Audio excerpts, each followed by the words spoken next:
At the end of the day, to me, Hartman is sending a message that you're not going to go after our star player. And whether you like it or not, it becomes a question of how am I going to defend? And it's not about fighting. Stanley Cup winner and NHL vet Jamal Mayers weighed in on exacting revenge in hockey. His counterpart on this dais would be Jennifer Botterill, a three-time Olympic gold medalist for Canada and ex-player at Harvard. I think he sent the right message. The fact that everybody knows that he said he was going to do it or not, I'm sorry. I know the game has changed, and I know, but there's still an element of fear. There's still an element of being aggressive and sending a message. Long and short, the Minnesota Wild's Ryan Hartman on a face-off intentionally lifted his stick into the face of the Winnipeg Jets' Cole Perfetti. Hartman would be caught on a hot mic saying, "No disrespect, nothing against you. It had to happen. Something had to happen for what happened to Kaprizov there." To me, sending a message is important. And whether you think it wasn't that egregious, that second cross-check to get him right in the right spot to Kaprizov from Dylan, to me, was just as vicious. The end result with Kaprizov is he's hurt, and he's your best guy, and that's really one of your best chances to do anything to get in the playoffs. So some sort of revenge, in my opinion, has to be exacted. Sam Cosentino, a panelist on Sportsnet, would go on to agree with Mayers. You guys are talking about both of the terms you guys use, revenge and sending a message. I don't know. You watch the play, you see Perfetti, a young, great player in your league. You think that's what you want to present or succumb your young, talented players to? That it's okay if I'm this far from Carolyn to two-hander as hard as I can in a 1-foot radius? Botterill, a champion in the sport, disagreed with the men on the show. I don't know. I don't think that's what's selling your game for your biggest stars, your skilled players. You're saying, okay, if you're a young player coming up, be ready because this could happen to you at any point. Yeah, it could. And at the end of the day... And you're okay with that. If it's your son out there playing and he takes that two-hand to the face, you know what? It was a good message to send. But he took the cross-check. If it's your son who took the cross-check to the side. Then he's going to understand that you have to then go do something and make amends. Either handle it yourself. This isn't archaic. Yes, it is. Yes, it is archaic. No, it's not. I think at the end of the day, the game always regresses, in my opinion, 5 years when you head into the playoffs. So when we head into the playoffs, there is an element of meanness. There is an element of not being nice out there. And if you don't like that part of the hockey, then maybe you don't like playoff hockey. But there's a difference between tough and physical and cheap and dirty. And to me, on a face-off like that, that's cheap and dirty. A fair assessment.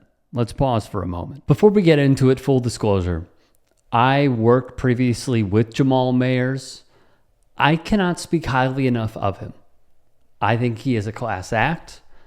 Every time I interacted with him, so incredibly welcoming, warm, honest, just a gem of a human being. Now to the discussion. This feels microcosmic of how there is a divide with hockey fans in this climate in 2023, in 2024, of what does and does not cross the line. What constitutes crossing the line? Alas, Mayers would go on to say this. Okay, what about the cross-check on our best player? Kaprizov got cross-checked 3 times. He did. The last time was the one that injured. You're against the boards, and it's a fine line between the controlling at the hips. It's a physical game. You're saying it's strong and physical.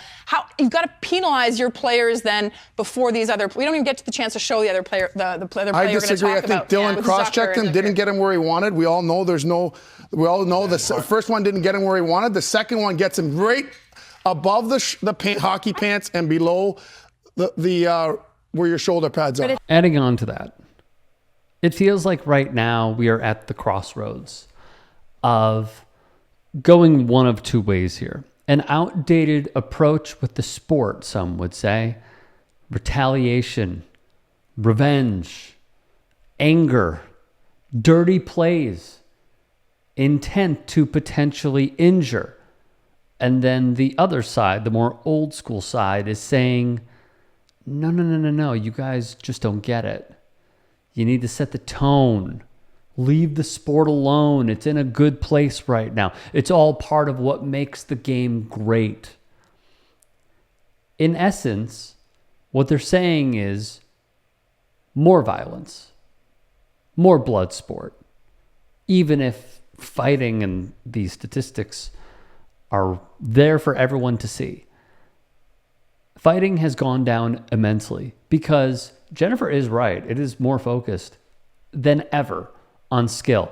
And that is what the fans go for. However, there is still a large portion of fans who subscribe to this school of thought, who want to see fighting, who want to see guys potentially get knocked out, who want to see big hits, guys stand up for each other, scrums being had, banging on the boards, hearing everyone in your section yell at the opposing team's players when there are said scrums.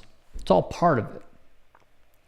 And I reiterate, it really feels like in 2024, we are at these crossroads of, do we continue going down this path of nurturing the game into a better place that is less physical, or do we demand to still have the grinders, the enforcers, the tough, hard-hitting maroons of the world? That's for you guys to decide. For his part, Hartman was fined $4,427.08 for the play, the max allowable by the CBA, but will receive no further discipline. It goes into the fact Minnesota was peeved. Kaprizov was injured because of the Jets' Brendan Dillon. Damian Cox, feature writer for the Toronto Star, would put in his column, both Mayers and Botterill, of course, were right. Mayers for saying this is the way many hockey people in the male-dominated hockey culture think. Botterill for calling it nonsensical and dangerous, plus the fact it does nothing to sell the game or showcase talented players. Mark Lazarus, NHL writer for The Athletic, who I believe covered Mayers in Chicago, would tweet this. Trying to break a dude's face is not exacting revenge for some other dude cross-checking yet another dude. This sport needs to enter the 21st century. It's only a quarter of the way over. Kudos to Botterill for at least trying to drag the game forward with a little common sense. From Cox once more, regardless of which opinion you might support, it's clear that the voice of women in the sport is greater than ever, and not all are going to support the same reactionary ideas many male broadcasters have for so long because it's safe to do so and doesn't ruffle feathers. It's much more difficult for the orthodoxy to dismiss the opinions of someone with the credentials of Botterill, who is becoming one of the most influential voices in the game. I guess this is a free plug as we close. NHL 24. If you have it, add me on Xbox. I'm playing.